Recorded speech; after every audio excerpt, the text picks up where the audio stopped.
अं, माझ्या सर्व शिक्षक कर्मचारी, शिक्षकेतर कर्मचारी आणि माझ्या पप्पांचे काही मित्र, पाटील सर, अगदी बाल्यापासून आम्ही लहानपणापासून त्यांना बघतोय. खरं तर एवढं भावनाप्रधान भाषण ऐकलं, त्यानंतर थोडंसं भरून आलं. तर मी जास्त काही बोलणार नाही, पण थोडंफार बोलेन. काय म्हणते तर शिक्षक एक असा पेशा जिथे काही ठरवून करायची गरज लागत नाही. जसे वारी करणारे वारकरी, शेती करणारे शेतकरी, तसे शिक्षण देणारे आणि शिक्षण देऊन शिक्षण देणारे ते म्हणजे शिक्षक. मुलांना चांगलं वळण लागावं म्हणून आई वडील एका अशा व्यक्तीकडे त्याच्या आयुष्याची कोरी पाठी घेऊन पाठवतात, ज्या पाठीवर तो आयुष्यभरासाठी लागणाऱ्या सगळ्या अनुभवांचे धडे गिरवतो. एखादी मूर्ती कशी घडवावी हे एका मूर्तिकाराच्या हातात असतं. तसंच प्रत्येक व्यक्ती एक अशा हातात आपल्या मुलांचं उज्ज्वल भवितव्य घडवायचं काम एका अशा खंबीर हातांमध्ये सोपवते, ज्यांना ती जबाबदारी अगदी उत्तमरित्या पार पाडता येते, आणि ते म्हणजे शिक्षक. हा पेशाच असा आहे की सांगताना ऊर नेहमीच अभिमानानं भरून येतो. मग तो शिक्षकांचा असो किंवा मग तो आमच्यासारख्या शिक्षकांच्या मुलांचा असो. अगदी करोडपती झाला एखादी व्यक्ती तरी त्याचा हे आमचे शिक्षक असं सांगताना तितकाच अभिमान वाटतो, आणि त्यांनी दिलेल्या ज्ञानाची किंमत ही त्या करोडोमध्ये मोजता येणारी नसते. सेवानिवृत्ती हा फक्त धावपळीच्या आयुष्यातील शासनाने दिलेला विश्रांतीचा कालावधी, पण मनाने तो शिक्षक त्याच्या जबाबदाऱ्यापासून कधीच मोकळा होत नाही, हे मात्र खरं.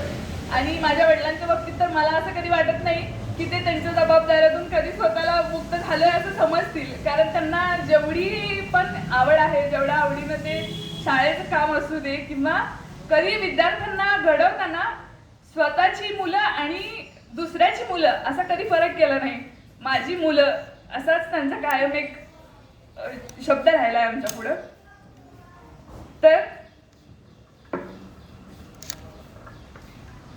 4 ओळी लिहिल्यात, त्या सगळ्यांसमोर मांडायची सुरुवात करते. त्यांच्या आयुष्याबद्दल, माझ्या वडिलांच्या त्यांच्या या प्रवासाचा एक छोटा भाव सगळ्यांसमोर मांडायला मला नक्कीच आवडेल. तर सुरुवात झाली सावळजपासून. शिक्षकी पेशा हा तुम्ही स्वीकारला, कुटुंबालाही अभिमान वाटला, शिक्षक म्हणून मुलगा कमावला.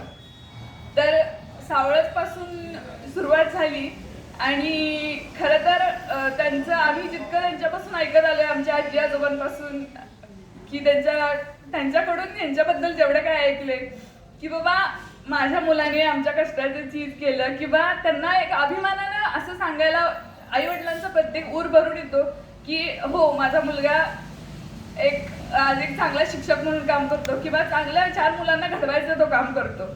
तर ते आम्हाला नेहमीच सांगायचे. त्यांना राजकारणामध्ये पण खूप जास्त रस होता, आणि त्यांचं असं होतं की बाबा मी जर शिक्षक झाले म्हणूनच नाही तर मी राजकारणामध्ये असतो, किंवा माझी स्वतःची एक संस्था उभी केली असते, किंवा नक्कीच असं काहीतरी असतं. आणि कर्मवीर अण्णांच्या आशीर्वादानं त्यांच्या पावलावर पाऊल टाकून खरं तर तो आदर्श पुढे ठेवून ते आतापर्यंत सगळं काय काम केलंय, त्यांनी तो आदर्श पुढे ठेवून हे काम केलंय. तर घरच्या जबाबदाऱ्या सांभाळायच्या असतील तर गावापासून लांब जावं लागतं. घरापासून लांब पहिल्यांदाच राजगुरुनगर कानेवाडीमध्ये घर थाटलं. पण 3 महिन्याची मी तेव्हा पण होते सोबत. की मला आता आठवत नाही फारसं, कारण मी खूप लहान होते, पण यांच्याकडूनच ऐकलंय की तिथे आम्ही थोडंसं वरच्या जिन्यावरून वरती असं एक रूम होते, आणि आम्ही तिथं राहायचो. तिथं वाघ यायचे वगैरे असं आम्ही ऐकलं तिथं खूप. तर मग माझी मम्मी मला म्हणायची की तुला मी कॉटला एक दोरी बांधून तुझ्या पायाला बांधून ठेवायचे, कारण की तू इकडे तिकडे कुठे जाऊ नयेस म्हणून. खरं तर जो काही मला वाटतं की एक प्रवास असतो, तर त्याच्या मागे तुम्हाला एक खंबीर साथ असणं देखील तितकंच महत्त्वाचं असतं. जेव्हा तुम्ही पुढे जाता तेव्हा माझा एक विचार असतो की बाबा ही व्यक्ती आहे, आणि ह्या व्यक्तीच्या जीवावर आपण सगळं टाकून जाऊ शकतो आपल्या कामाला, आणि तेव्हाच तो माणूस जास्त निर्धास्त असतो असं मला वाटतं. त्यामुळे ह्याचं अर्ध श्रेय माझ्या मम्मीला जातं नक्कीच.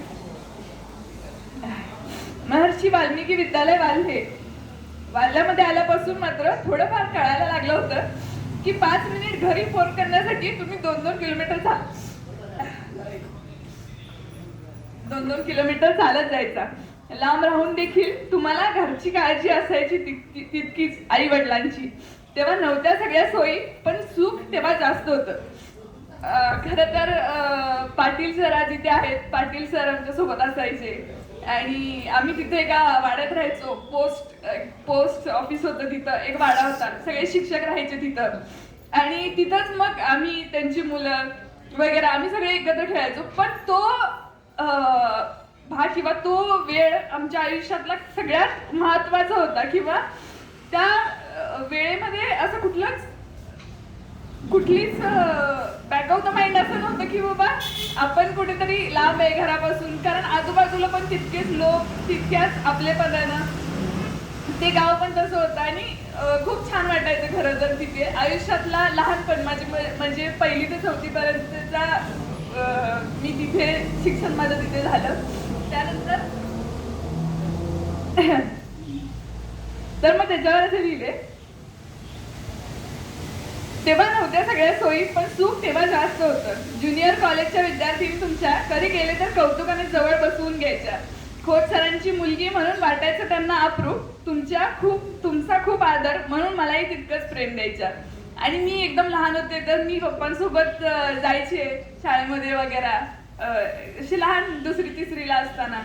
तर मग त्या खोत सरांची मुलगी आपल्या एखाद्या आवडत्या शिक्षकांची मुलगी आहे, तर मग त्या मला जवळ आमच्या बेंचवर बसवून घ्यायच्या आणि मग त्यांचं लेक्चर चालू असताना मी ते ऐकत बसायचे. अगदी फारसं काही समजत नव्हतं तेव्हा की ते जे शिकवतायत ते समजत नव्हतं, पण एवढं समजत होतं की आजूबाजूला जेवढे पण विद्यार्थी बसले त्यांच्या मनात एक होतं की नाही, हे शिक्षक म्हणजे शिक्षक म्हणून नाही तर एक मित्र म्हणून आपल्या समोर आहेत.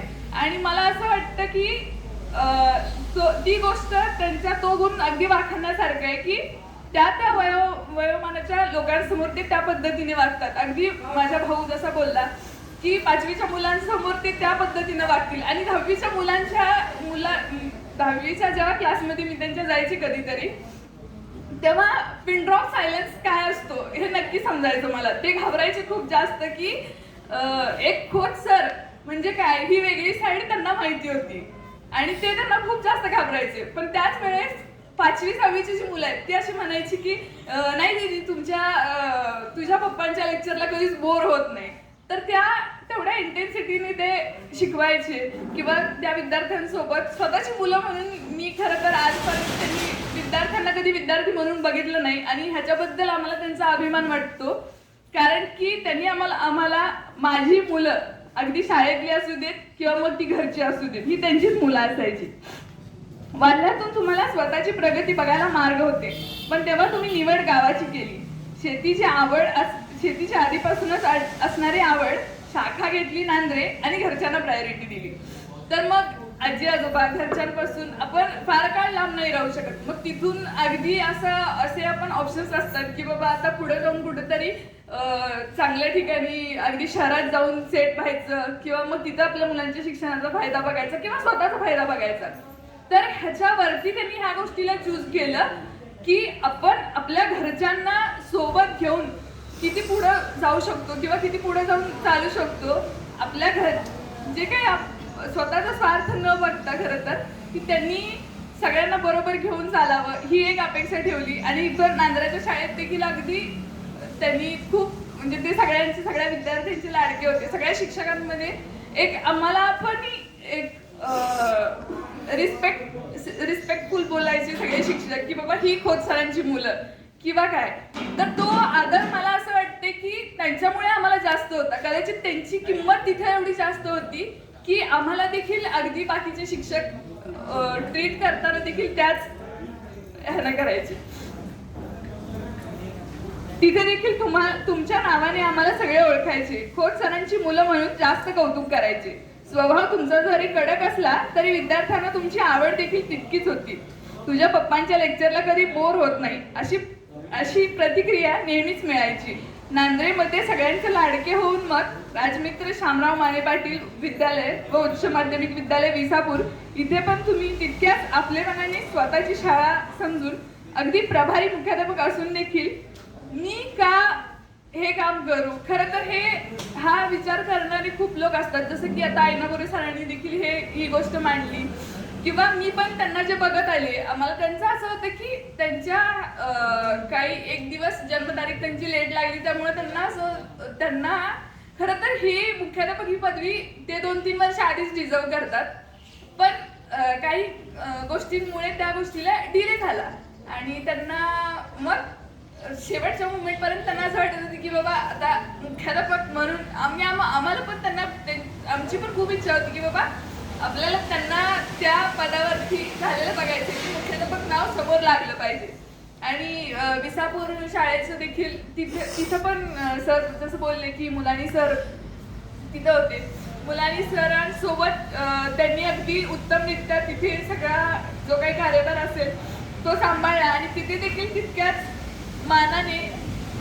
आणि मला वाटते खरं तर त्यामुळे पण आज त्यांना असं वाटते की बाबा सरांचा कार्यक्रम आपल्या इथे झाला पाहिजे, कारण त्यांनी तेवढा आपल्यापणाने ती शाळा स्वतःची असं समजून तिथं कार्यभार केला. तर ती तुमच्या कष्टाचं चीज म्हणून अखेरीस महादेवाच्या कृपेनं तुम्हाला महात्मा गांधी विद्यालय व उच्च माध्यमिक विद्यालय बांबवडे इथे मुख्याध्यापकपदी रुजू व्हायची संधी मिळाली. आणि मला असं वाटतं की जेव्हा तुम्ही मनापासून कष्ट करता, कुठल्या गोष्टीची अपेक्षा न ठेवता, तर तेव्हा देव पण तुम्हाला अगदी ते देतोच जे तुम्ही डिझर्व करता. तर त्यापेक्षा जास्त असं मी बोलू शकत नाही, खरं तर भरून येते खूप जास्त. पण नक्कीच इथून पुढे जरी ते रिटायर झाले तरी सुद्धा त्यांच्या डोक्यात हेच नसेल की बाबा आपली शाळा म्हणून त्यांनी आतापर्यंत जे काय काम केलंय तोच विचार करून ते ह्याच्या पुढं पण जरी सर बोलले की आता इथे बांबवडे वगैरे शाखा, तर त्यांचं नक्कीच लक्ष असेल आणि तो विचार करून ते नक्कीच जेवढं काही त्यांच्याकडून करता येतील तेवढं ते करतील. आणि रिटायरमेंट नंतर देखील आम्ही त्यांना म्हणतो की आता आमच्यासोबत पुण्याला चला, तर मग आम्हाला त्यांच्यासोबत जास्त वेळ घालवायला मिळेल आणि इथून पुढचं त्यांचं आयुष्य देखील तितकंच सुखकर राहील जितकं आतापर्यंत राहत आलंय. त्यांनी आम्हाला तेवढाच वेळ दिलाय जेवढा वेळ त्यांनी शाळेला दिलाय. असं नाही की कधी आमच्याकडे दुर्लक्ष झालंय किंवा कधी असं कधी त्यांनी आम्हाला जाणून दिलं नाही, शाळेचा किती जरी व्यापार असून सुद्धा. तर इथून पुढचा तुमचा प्रवास देखील तितकाच सुखकर राहील अशी खात्री आम्ही देतो. आणि मी माझं मनोगत इथं संपवते. तर थँक्यू सो मच, तुम्ही सगळे आज इथे उपस्थित राहिला त्यांच्या कार्यक्रमाला. धन्यवाद. धन्यवाद पूजा.